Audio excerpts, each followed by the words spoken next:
Bonjour ou bonsoir à vous tous et bienvenue dans Le Monde en 7. Nous sommes le samedi 8 juin 2024. On aura 4 sujets à discuter. On parlera des États-Unis. Le président américain Joe Biden a autorisé l'Ukraine à frapper des cibles en Russie. On va parler aussi de cette tournée africaine du patron de la diplomatie russe Sergueï Lavrov qui a achevé donc sa tournée par le Tchad. Nous irons du côté du Niger et du Bénin avec ces nouveaux incidents autour du transit pétrolier. Et puis le Togo, ce sera notre dernier sujet. 2 partis de l'opposition annoncent le boycott des institutions de la 5e République. Et je reçois ce samedi 2 invités pour faire le débat. Samir Ouro Sama, il est juriste et président de l'ICJVE. Bonsoir Samir. Bonsoir Samuel, bonsoir à tous ceux qui nous suivent ce samedi sur toute l'étendue du territoire national, spécialement à nos amis à Ledjo Kadara, c'est dans la préfecture d'Assoli, au nord du Togo, c'est à peu près 382 km de Lomé, la capitale. Un peu partout à travers le monde, notamment à Washington, à N'Djamena, à Cotonou, à Niamey, comme j'ai toujours l'habitude de le dire, toujours grâce à Niwo TV. Et merci à vous d'accepter l'invitation face à vous pour faire ce débat. Samson Maololo Arlicha, il est écrivain et journaliste. Bonsoir Samson. Bonsoir à vous, bonsoir à tous ceux qui nous regardent ce samedi. Merci à vous aussi d'accepter notre invitation. Je mets de l'ordre dans mes papiers. Et puis on commence maintenant par les États-Unis. Le président américain Joe Biden a donné à l'Ukraine la permission d'utiliser des armes américaines pour frapper des cibles en territoire russe, mais seulement à proximité de la région ukrainienne de Kharkiv, frontalière avec la Russie. C'est ce qu'un responsable américain a indiqué le jeudi passé. Joe Biden, qui s'y refusait jusqu'ici, a donné donc son feu vert pour que l'Ukraine frappe sous certaines conditions des cibles sur le sol russe dans la région de Kharkiv. Le président donc a donné pour mission à son équipe de faire en sorte que l'Ukraine puisse utiliser des armes américaines afin de contre-attaquer dans la région de Kharkiv de manière à riposter lorsque les forces russes les attaquent ou se préparent à les attaquer.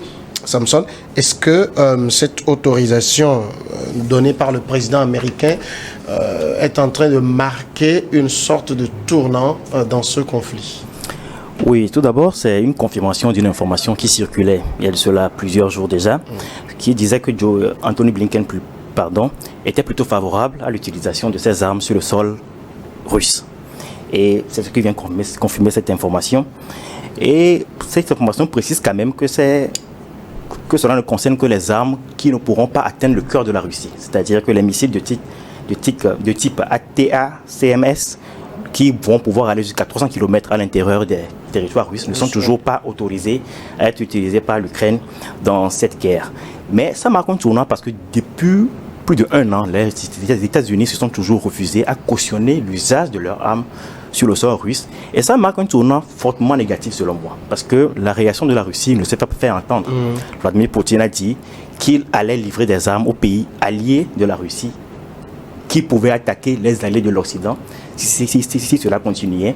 Et aujourd'hui, la Russie a annoncé clairement que un sous-marin nucléaire était en marche vers Cuba où il devait se positionner, tout en précisant qu'il n'y avait pas quand même d'armes nucléaires à bord de ces engins, mais que c'était des engins qui allaient positionner à Cuba au nom d'un accord de défense militaire qui lie les deux pays.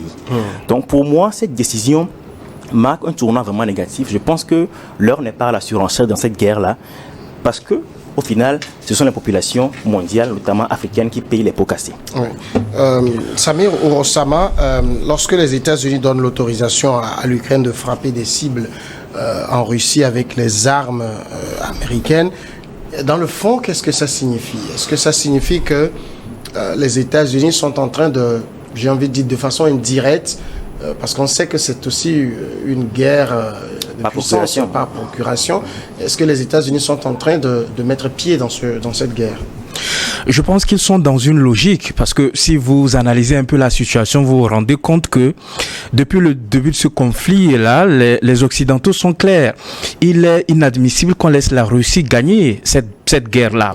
Parce que cela montrerait une faiblesse de tout ce bloc occidental. Parce que quand vous regardez au fond, en face de la Russie, il y a plusieurs alliés. Il y a l'OTAN, l'Alliance de l'Atlantique, mais il y a également une panoplie de pays qui mènent une guerre froide contre la Russie.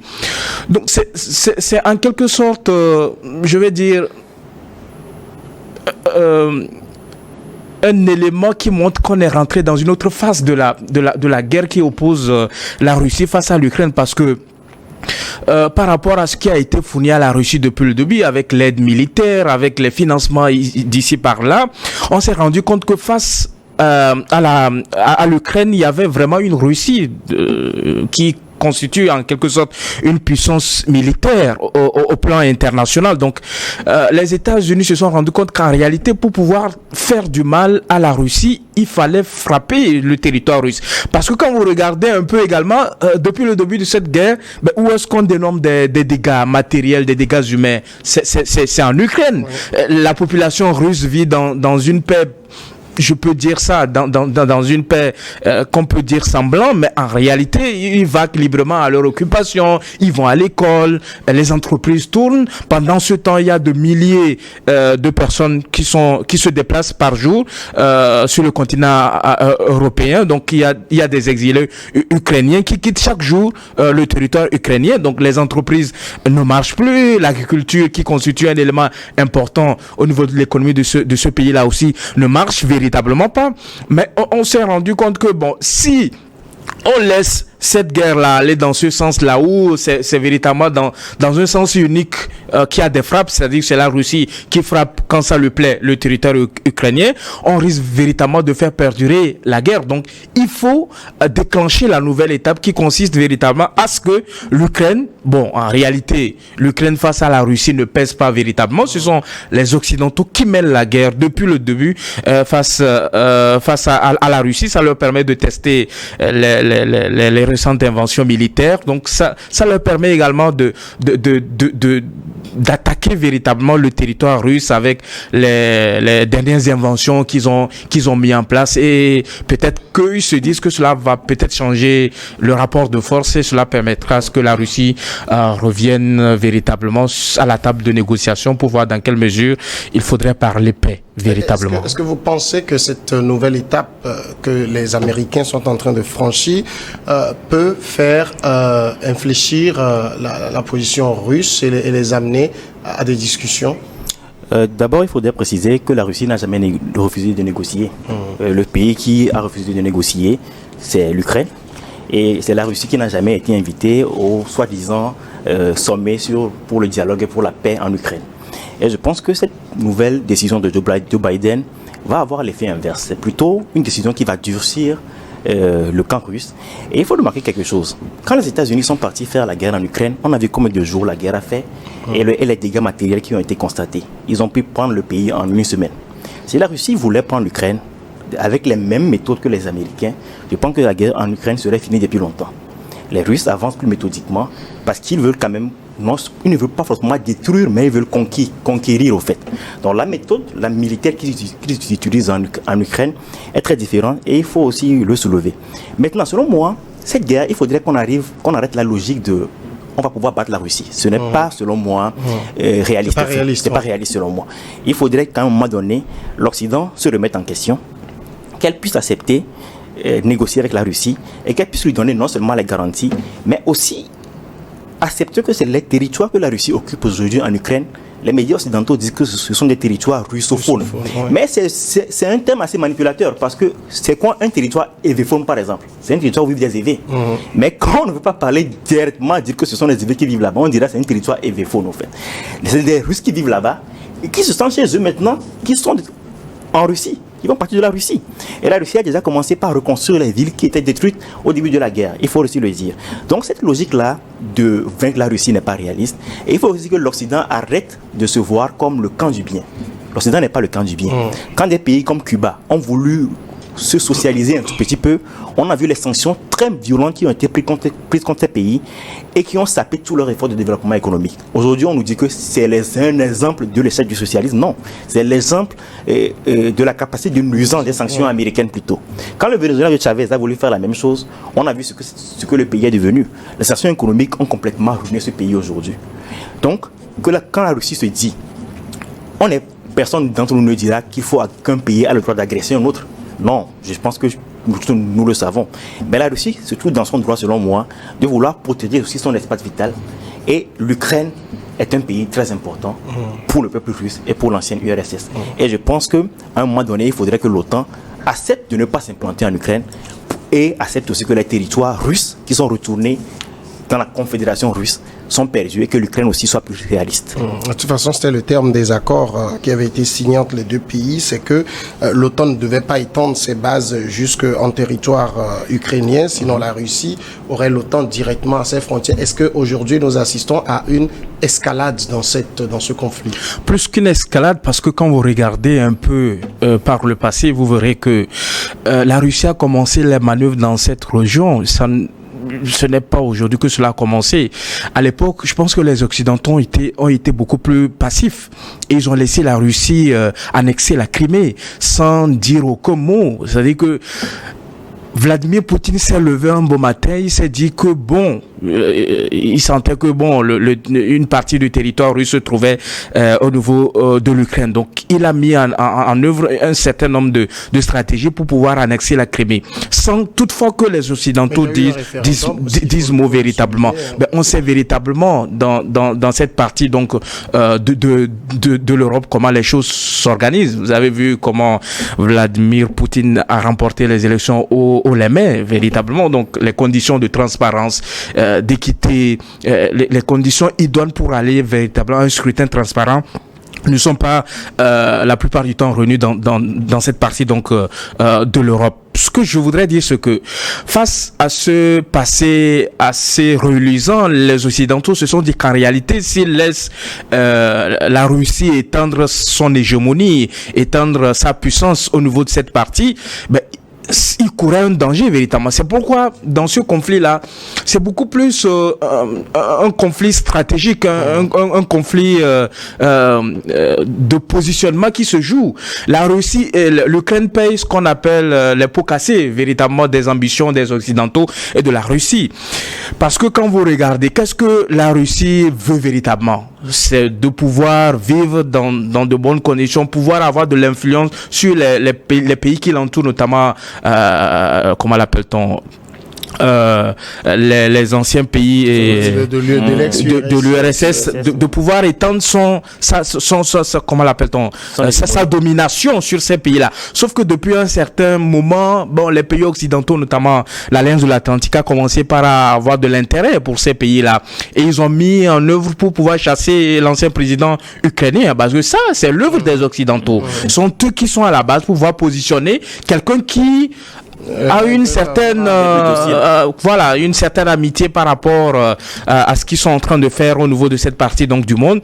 Donc ils ont réussi cela. La Russie s'est dit qu'en réalité, s'ils laissent les choses se faire, sa tranquillité va être dérangée à un moment donné. Donc c'est de bonne guerre, c'est légitime véritablement que la Russie réagisse, parce qu'en réalité, quand vous regardez l'Ukraine sur le plan international, quel est le poids de l'Ukraine en termes de puissance militaire? Il n'y en a pas. C'est-à-dire que si les Occidentaux s'étaient retirés comme cela a été le cas lorsque la Russie a pris l'initiative d'annexer la Crimée, il y a longtemps que ce conflit allait être plié par Vladimir Poutine. Vladimir Poutine aussi ne s'attendait pas véritablement à ce qu'il y ait une véritable réaction comme ça. Donc, ça a véritablement déjoué ces différents plans dans ce conflit-là. L'effort de guerre est beaucoup plus important. Plus ça dure, plus il y a une certaine usure véritablement. Il y a une certaine, comment l'appelle-t-on, une certaine gêne au sein de l'opinion même russe. Vous avez vu dans la foulée avec ces événements qui ont entraîné comment l'appelle-t-on, les différentes réactions du groupe Wagner, des militaires qui ont voulu profiter donc de cette situation-là. Donc moi, c'est véritablement une situation déplorante, parce qu'en réalité, ce conflit-là n'arrange ni les Occidentaux, ni la Russie, parce que cela a détérioré un peu les relations de paix qui existaient entre la Russie et les Occidentaux. Et c'est le monde qui en paie les prix, notamment l'Europe, qui n'est plus véritablement aujourd'hui une terre de paix traditionnel qu'on connaissait avec les différents flux migratoires et tout cela. Est-ce qu'aujourd'hui, face à cette annonce américaine, est-ce que la réaction russe est prévisible? Oui, comme je l'ai dit au début, la Russie a déjà réagi en annonçant notamment l'envoi du sous-marin nucléaire et des navires de guerre à Cuba qui est à quelques centaines de kilomètres des côtes américaines. Et Poutine a déjà dit qu'il va livrer des armes à des pays qui pourraient attaquer les alliés de l'Occident si ça continuait et si l'Ukraine allait jusqu'à attaquer le cœur du territoire russe. Et je vais revenir sur un élément très important, c'est que des gens qui ont pris des peuples, qui les ont organisés, et qui les ont réinstallés dans un autre endroit du monde, sur la base d'un test, d'un livre religieux, et qui depuis plusieurs années soutient ce peuple-là dans une politique d'agression perpétuelle contre un autre peuple qui vivait là-bas depuis plus de 1000 ans. Ce sont ces mêmes gens-là qui nous disent aujourd'hui qu'un pays ne peut pas réclamer un territoire qui lui appartenait historiquement. Je pense que l'Occident doit vraiment faire l'effort d'arrêter son double jeu et son double langage. C'est ce qui fait aujourd'hui que l'Occident aussi est en perte de vitesse en Afrique et que les Africains, les jeunes Africains, se sentent plus pro-russes ou plus pro-Iran ou plus pro un autre pays qui incarne des valeurs de cohérence et de logique dans ces discours que l'Occident a perdus. C'est très important et malheureusement, dans cette guerre, selon moi, il faudrait négocier. Il faudrait que les protagonistes s'assoient à une table de négociation et que l'Ukraine comprenne qu'elle a déjà perdu la partie est de son pays. Parce que plus cette guerre continue, ce sont nous les pays africains qui en payons les pots cassés, notamment parce que depuis plusieurs années, depuis plusieurs décennies, nous ne sommes pas parvenus à moderniser notre agriculture et nous continuons, même les pays qui produisent le phosphate comme le Togo, continuons par importer de l'engrais des pays comme la Russie et de l'Ukraine, ce qui est vraiment dommage. Alors maintenant, aujourd'hui, quand on a cette menace de la part de la Russie, les États-Unis pourront-elles revoir cette annonce, c'est-à-dire essayer de reculer pour éviter justement qu'on entre dans un cycle qui pourrait amener vers une guerre de plus grande envergure? Je pense que les États-Unis ont intérêt. Je pense que Joe Biden l'a compris et a déjà conditionné les frappes ukrainiennes sur le sol russe. Il a donné les éclaircissements en disant que non, ils ont donné des instructions de faire en sorte que Moscou ne soit pas touché, que le Kremlin ne soit pas touché. Donc un certain nombre de directives ont été données donc à l'armée ukrainienne de faire en sorte que cela n'aille pas au-delà des 300 km qui ont été annoncés avec les drones les missiles de longue portée. Donc, quoi qu'on dise, je pense que les Occidentaux connaissent la place de la Russie au plan international en termes de puissance, puisque eux tous, ils possèdent l'arme nucléaire. Donc, c'est véritablement un jouet sur lequel tout le monde joue pour menacer les uns ou les autres. Donc, je pense que tout le monde, toutes les parties prenantes, comment l'appelle-t-on, à ce conflit ont intérêt à ce que les choses ne s'empirent pas véritablement. Et les États-Unis, peut-être que je peux dire ça ainsi, peut-être que c'est une offensive diplomatique avec ces différentes sorties, notamment du directeur général de l'OTAN, mais également du secrétaire d'État américain Blinken, véritablement. Donc, sur le terrain, ils vont réfléchir à deux fois avant d'agir. Mais j'aimerais quand même ajouter quelque chose, c'est que il est possible que ce soit juste une annonce électorale aussi. N'oublions pas que Joe Biden joue son fauteuil dans quelques mois et les sondages ne le donnent pas forcément gagnant pour les prochaines élections. Donc, il est fortement critiqué, notamment sur la gestion de la crise à Gaza et aussi sur la gestion du dossier ukrainien par Donald Trump.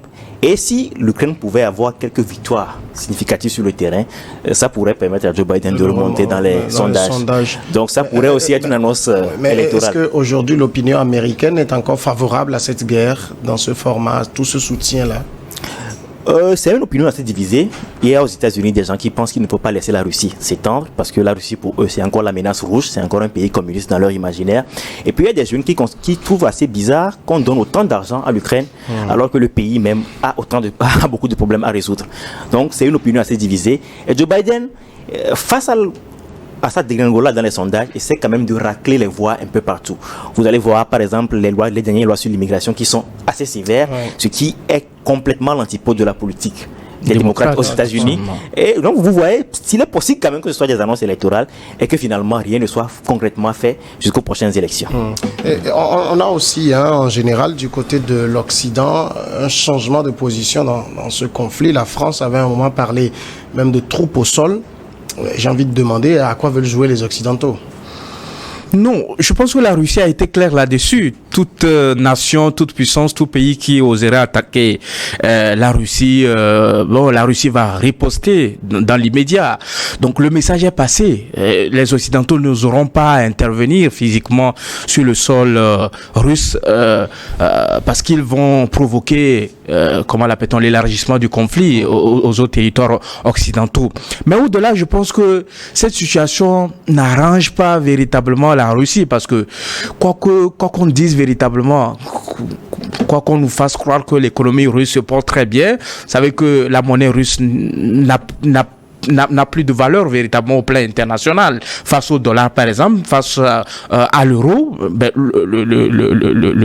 la monnaie russe a perdu de sa valeur. Sur le plan diplomatique, vous savez que Vladimir Poutine n'est plus désiré dans certaines contrées sur la planète. Donc, ce n'est pas la situation qui prévalait avant le conflit par rapport aux relations de la Russie avec ses puissances occidentales. Même si à l'époque, on se méfiait les uns des autres, mais il y avait véritablement des liens pour parler des relations économiques, des partenariats également sur un certain nombre d'aspects de l'économie de leurs pays respectifs. Mais à cette étape où nous sommes de ce conflit-là, je pense que les positions sont tranchées, chacun se méfie l'un de l'autre.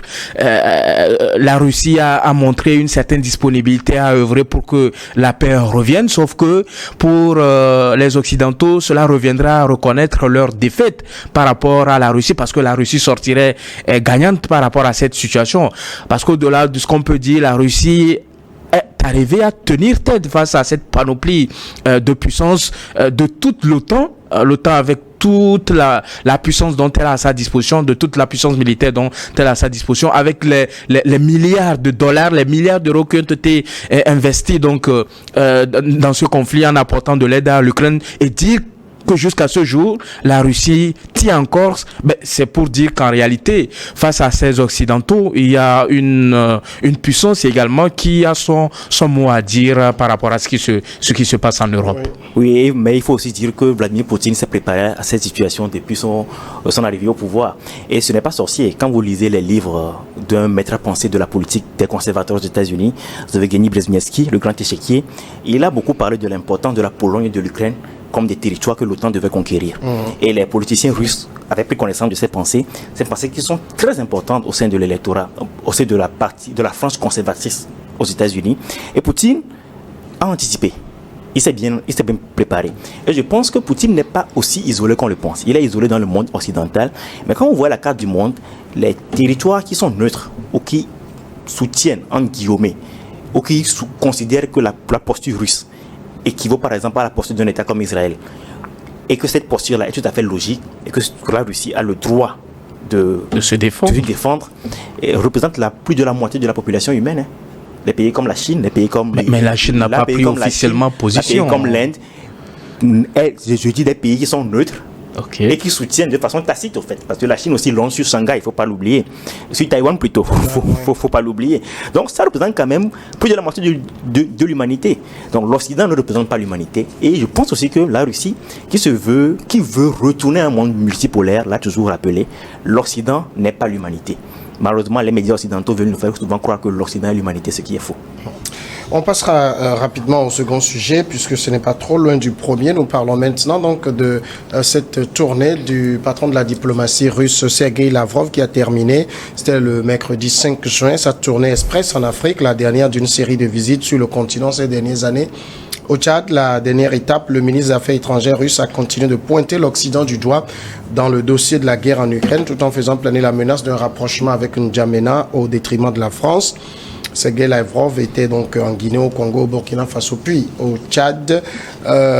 Il a donc fait miroiter donc des relations entre le Tchad et la Russie, déclarant, je cite, c'est aux Tchadiens d'établir la liste de leurs besoins, donc disant que la Russie était prête à soutenir. Samir Ourosama, aujourd'hui, est-ce qu'on peut dire et confirmer que la Russie veut étendre son influence sur le continent africain? Ce n'est plus un secret pour personne, parce que quand vous regardez un peu au niveau du Sahel, par exemple, la Russie est présente, elle est présente par exemple au Niger, elle est présente au Burkina Faso, au Mali, au Burkina, comment l'appelle-t-on, oui, au Burkina Faso. Donc je pense que le seul pays qui manquait au niveau de cette partie de l'Afrique, c'est véritablement le Tchad. La Russie est présente également en Centrafrique, en Libye et tout cela. Je pense que la Russie a compris véritablement que bon, s'il faille démontrer sa puissance militaire et du moins économique également, il faut s'ouvrir à d'autres pays. Il faut s'ouvrir à d'autres horizons.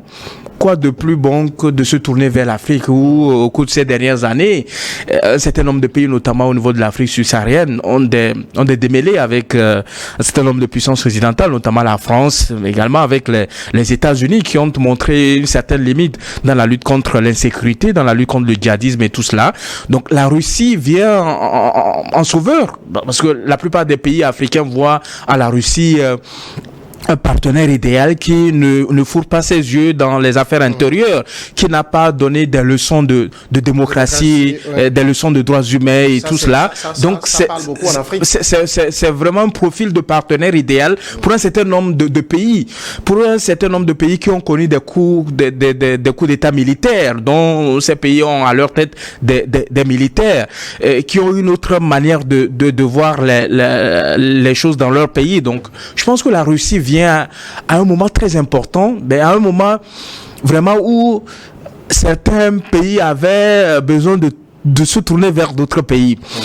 Alors, sauf que en faisant cela, je pense que la Russie rentre également de façon implicite dans une confrontation avec les puissances occidentales, par exemple avec la France, avec les États-Unis et tout cela. La preuve, je pense que avec cette visite qui a eu lieu au Tchad, cela a créé un certain nombre de réactions dans l'opinion internationale, avec cette sortie donc du ministre des Affaires étrangères qui dit qu'en réalité il demeure un pays souverain, donc il peut faire affaire avec qui il veut, ils n'ont pas à recevoir d'ordre de qui que ce soit.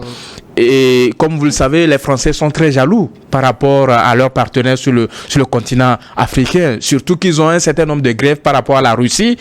Ils reprochent la Russie de violer un certain nombre de droits humains. Ils reprochent à la Russie de perpétrer un certain nombre de dégâts sur le continent avec la présence donc de l'ex-groupe Wagner dans certains pays occidentaux.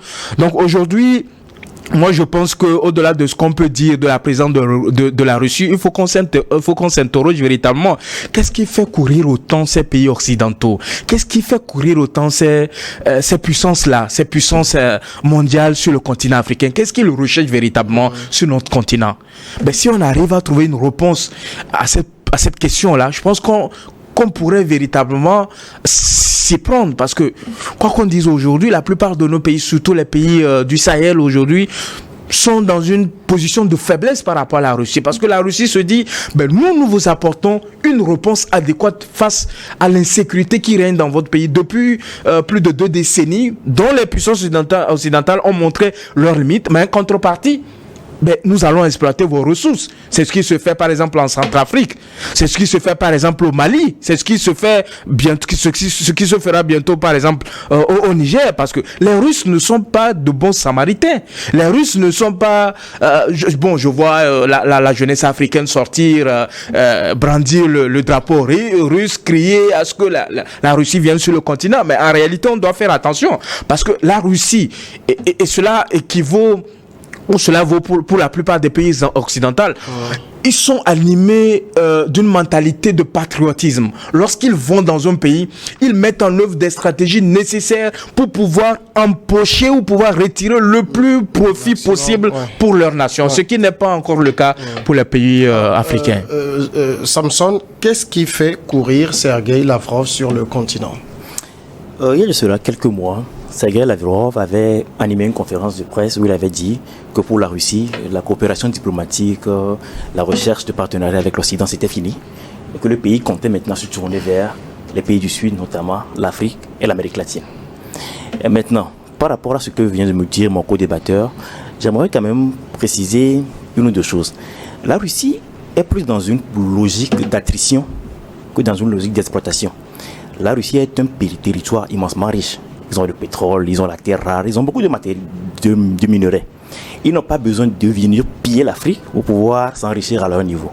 Mais en étant présents dans les pays africains, en exerçant une certaine diplomatie dans ces pays, ils peuvent empêcher que l'Occident vienne piller ces pays et ne continue pas à rivaliser avec eux. Nous allons prendre l'exemple du Mali. Le Mali, on a découvert des mines de lithium gigantesques. Le lithium, c'est vraiment un élément très important parce que, alors qu'on nous pousse tous à aller vers les voitures électriques, il faudra bientôt que chacun utilise le lithium pour les batteries au lithium. La Russie n'a pas besoin du lithium malien. La Russie a du lithium dans son propre sous-sol. Mais la Russie, s'il pouvait contrôler l'exploitation de ce lithium-là, pourrait maintenant le revendre aux Occidentaux qui en ont besoin de toute façon. Donc c'est plus une logique de guerre économique qu'une logique d'exploitation comme on peut le penser. Et il faudrait aussi comprendre quelque chose. Lorsqu'on veut faire face à un ennemi qui est puissant, il faut toujours s'appuyer sur un ennemi et sur quelqu'un qui est aussi l'ennemi de l'ennemi qu'on veut affronter. Ce n'est pas une question d'amitié. Quand les George Washington et je ne me souviens pas de son prénom, Adams voulaient lutter pour l'indépendance des États-Unis. Pour la petite histoire, le jour là dans la salle, quand ils avaient dit qu'ils allaient lutter pour l'indépendance face à la Grande-Bretagne, toutes les autres personnes disaient qu'ils étaient fous, qu'ils ne pouvaient pas affronter la Grande-Bretagne. C'était pas possible parce qu'ils avaient une marine trop puissante. Donc ils devaient plutôt négocier une certaine autonomie. Mais ils ont dit non. Ils sont partis voir les Français. Est-ce que les Français, vous pensez qu'à l'époque les Français étaient mieux que les Anglais? Non. Mais ils ont compris que les Français, étant les rivaux des Anglais, ils pouvaient s'appuyer sur eux pour pouvoir obtenir leur indépendance. Et c'est ce que les pays africains sont actuellement en train de faire. C'est dans cette logique-là qu'il faut voir les choses et non accuser la Russie d'être le nouveau exploitant. D'ailleurs, quand on voit les pays comme la Tchétchénie, tous les pays de l'ancien bloc soviétique, ils continuent pas dans le giron russe. Je ne pense pas qu'aucune colonie française ou même anglophone actuellement sur le continent africain a le même degré de développement économique et social que ces pays-là. C'est important à dire. Oui, maintenant, nous revenons au sujet. Oui, maintenant, ce que je veux savoir, quand Sergei Lavrov, dans sa tournée, choisit de poser les valises au Tchad, on sait ce que le Tchad représente aujourd'hui pour la France. C'est presque l'un des derniers bastions de son influence, surtout militaire. Exactement. Et là, on sait ce que ça joue sur le plan diplomatique. Exactement. Et Sergei Lavrov, je vais aller au-delà du Tchad. Les pays qu'il a visités cette fois-ci sont des pays qui veulent afficher une certaine neutralité. Donc, pour Sergei Lavrov, comme il a dit, il s'agit de montrer que quand vous êtes avec nous, vous n'êtes pas forcément contre les autres. Il a dit Tchad, clairement au Tchad. Parce que pour Déby Junior, je l'appelle Déby Junior, le partenariat avec la Russie est important. Pourquoi? La rébellion contre le père, que son père allait combattre, et qui a consacré son décès malheureusement, est basée en Libye et est contrôlée ou la plupart de ses combattants obéissent plus ou moins à Khalifa Haftar. Et Khalifa Haftar a été pendant longtemps l'ami des Américains, mais est aujourd'hui plutôt dans le giron russe. Et cette rébellion-là n'est pas encore dissoute. Donc il a besoin d'avoir des liens avec la Russie pour pouvoir au moins sécuriser le front nord. C'est très important. Quand nous prenons un pays comme la Guinée, c'est un pays qui a toujours été historiquement un pays non aligné. Sékou Touré a fondé avec Kwame Nkrumah et d'autres présidents à l'époque, le bloc des non alignés. Et pour la petite histoire, encore une fois, Sékou Touré, malgré qu'il avait un discours socialiste, a voulu à un moment donné approfondir plus ses relations avec les États-Unis, ce qui a conduit à la défiance du Ghana et du Mali de l'époque, qui pensaient qu'il fallait plus aller vers les Russes que vers les États-Unis. Et la Guinée, malgré que Sékou Touré n'est plus, a quand même voulu conserver cette tradition politique qui consiste à collaborer avec toutes les personnes qui pourront nous aider. Et une fois encore, la Russie n'a pas besoin des minerais qui sont en Guinée, mais la Russie, s'il pouvait contrôler l'exploitation de ces minerais-là, pourrait faire du mal à l'Occident, pourrait priver l'Occident de ses ressources. C'est ce qui se passe actuellement au Niger aussi, où Rosastom, le géant de l'uranium russe, est en train de négocier pour mettre Orano dehors. Orano Mining qui est l'ancienne Areva. Congo-Brazzaville, c'est le même constat, sauf que le Congo a été communiste. Marion Ngouabi était communiste, et Sassou Nguesso même pendant longtemps s'est réclamé communiste. Le drapeau du pays a pendant longtemps arboré le marteau et l'enclume des pays de l'Union soviétique. Donc c'est des pays qui, même si aujourd'hui sont dans une logique d'économie libérale, ont conservé avec la Russie des liens diplomatiques très forts. Le Tchad, je le rappelle, c'est un pays très important parce que d'ailleurs même les propos du ministre des Affaires étrangères tchadien qui a dit, je cite, « Nous ne sommes l'otage de personne, ni de la France, ni de la Russie, ni d'aucune puissance ou d'aucun pays.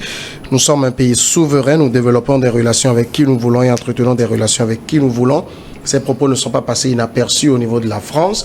Mais est-ce que le Tchad aujourd'hui, on sait comment le président actuel est arrivé au pouvoir, on sait le soutien que Paris a donné, est-ce que le Tchad peut se réclamer d'une certaine neutralité et choisir ses partenaires librement? Diplomatiquement, c'est possible.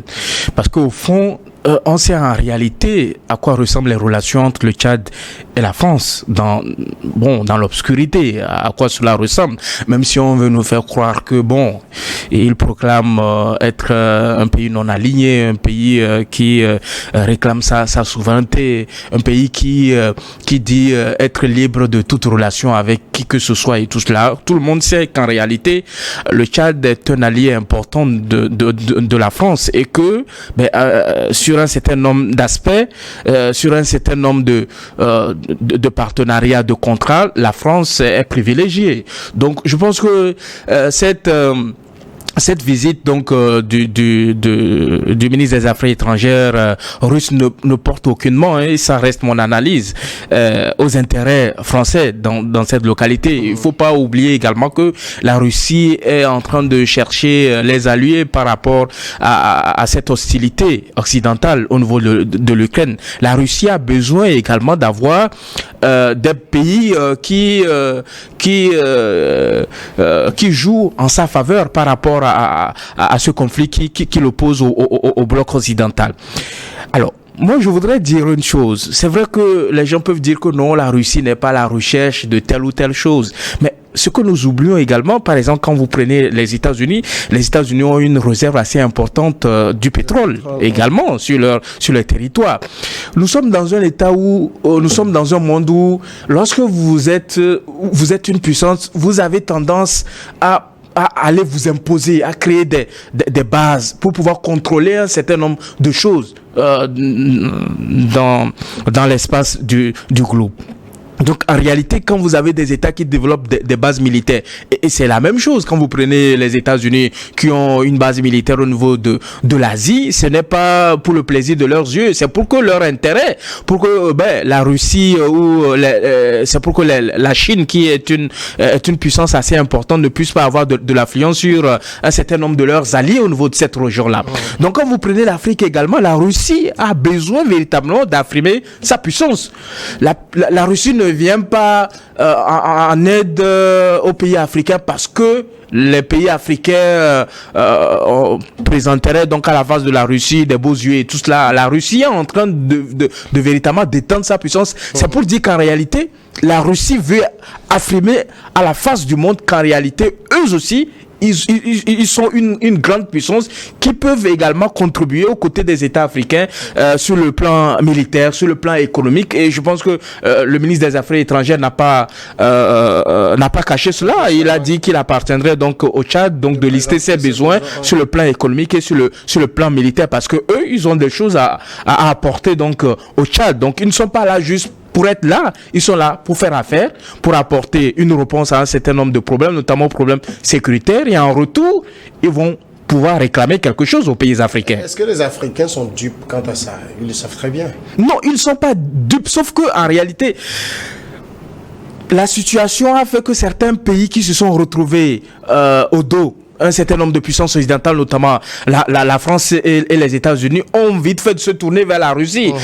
La Russie ne s'est pas imposée comme un partenaire un partenaire parmi tant d'autres. Je pense que la Russie s'est imposée comme un partenaire de fait, véritablement, parce qu'au-delà de ce qu'on peut dire aujourd'hui, que les gens disent que bon, les Occidentaux profitent des ressources minières des pays africains. Aujourd'hui, quand vous prenez un peu l'Afrique subsaharienne, le premier partenaire africain, le premier partenaire des pays africains au niveau de l'Afrique subsaharienne demeure la Chine, qui représente un poids important sur l'économie de ces pays-là, notamment dans l'exploitation d'un certain nombre de ressources minières. Quand vous prenez le Niger aujourd'hui, le pétrole est exploité par une entreprise chinoise. Quand vous prenez le nouveau site d'uranium qui a été découvert également, c'est exploité par une puissance qui n'est pas une puissance occidentale. Donc c'est exploité par une entreprise qui est autre que la puissance, qui est autre que la Russie, ou qui est autre que la France ou les États-Unis. Donc moi je trouve que l'argument qui est avancé pour dire que en réalité la Russie est là juste pour empêcher que les Occidentaux ne profitent des ressources des pays africains pour pouvoir s'imposer au plan mondial, je pense que c'est un argument assez discutable, parce que la Russie est là pour faire affaire, et les déplacements du ministre des Affaires étrangères, vous rappelez bien, ce n'est pas la première ni la dernière. Ça fait pratiquement 3 déplacements en moins d'un an des autorités russes. C'est pour dire que l'Afrique représente un intérêt particulier pour eux, et pour leur survie, ils ont intérêt à ce que les pays africains soient en leur faveur face à cette guerre qui les oppose au bloc occidental. Pour la Russie, quelles peuvent être les retombées de ce rapprochement avec l'Afrique? Tout d'abord, il y a des retombées sur le plan diplomatique. Il faudrait quand même sécuriser l'abstention, sinon le vote des pays africains au niveau des instances internationales comme l'ONU. Et aussi, comme je l'ai dit, il faut maintenant que nous puissions voir les faits. Quand les États-Unis ont voulu exporter leur modèle économique vers les pays de l'Amérique latine, on a vu le fiasco que ça a été. Au coin de ces pays, il est actuellement un pays où vous et moi, nous aimerions vivre. La violence, les gangs, on sait ce que ça a donné. Mais quand nous voyons un peu les pays qui sont dans le giron russe, l'Azerbaïdjan, le Kazakhstan, des pays dont on entend très peu parler, mais quand vous allez fouiller un peu ce à quoi ces pays ressemblent, vous vous rendrez compte que des pays qui, sur le plan social surtout, et économique, sont très loin devant les pays africains et très loin devant les pays d'Amérique latine. Donc les faits sont là et les faits sont têtus. Donc je pense que la Russie est une puissance impérialiste comme n'importe quelle autre. Mais son impérialisme est différent. Et je le répète encore une fois, la Russie aurait pu faire la guerre à l'Ukraine comme les États-Unis l'ont fait à l'Irak. Ils auraient déjà gagné la guerre. Mais s'ils le font aussi méthodiquement, c'est parce qu'ils ont des valeurs qui sont différentes des valeurs occidentaux. Et selon moi, je le dis encore une fois, la Russie n'est pas venue sauver l'Afrique. Mais si l'Afrique s'est tirée profit des partenariats avec la Russie, l'Afrique pourra aller très loin. C'est là toute la question aussi. Est-ce que l'Afrique peut tirer profit de cela? Parce qu'on a l'impression qu'avec les Africains, c'est toujours vos besoins. Ah, c'est que Lavrov l'a dit, c'est le même discours. Oui, bon, quand vous êtes un peuple qui est en train de lutter pour votre existence, comme nous le sommes actuellement en Afrique, c'est vrai qu'on a beaucoup de besoins. Mais je pense, vous savez, à l'époque de l'Union soviétique, la Russie a formé quand même beaucoup d'ingénieurs dans tous les domaines, a quand même voulu pousser la coopération scientifique à un point assez élevé. Et il faut rappeler par exemple que l'université Patrice Emery Lumumba se trouve toujours à Moscou actuellement, qui continue pas à accueillir chaque année des étudiants africains sans vraiment leur prendre de l'argent pour les frais de scolarité. Donc si ce partenariat continue pas à se développer, et si nos pays africains, même si ceux qui veulent rester des dictatures deviennent des dictatures éclairées, je pense qu'on pourrait quand même tirer réellement profit de ce partenariat. Maintenant, il faut aussi dire que Lavrov était là aussi pour inviter les présidents africains au prochain sommet Russie-Afrique à Sochi en novembre. Et les Russes, alors que Lavrov parcourait ces pays, le vice-ministre russe des Affaires de la Défense, lui, était en train de parcourir le Sahel aussi. Mais son déplacement a été un peu occulté. Les médias n'en ont pas beaucoup parlé parce que Lavrov était là. Et je pense que c'est plus lui qui a parlé des questions sécuritaires avec ces pays. C'est vrai, au Burkina, Lavrov a dit qu'il va envoyer plus d'instructeurs militaires. Ce qui est tout à fait normal parce que c'est un pays actuellement qui continue de faire face à une crise sécuritaire assez grave. On va marquer, si vous voulez, la pause. C'est la première pause et on regarde ensemble le journal pour une dizaine de minutes et on revient pour la deuxième partie.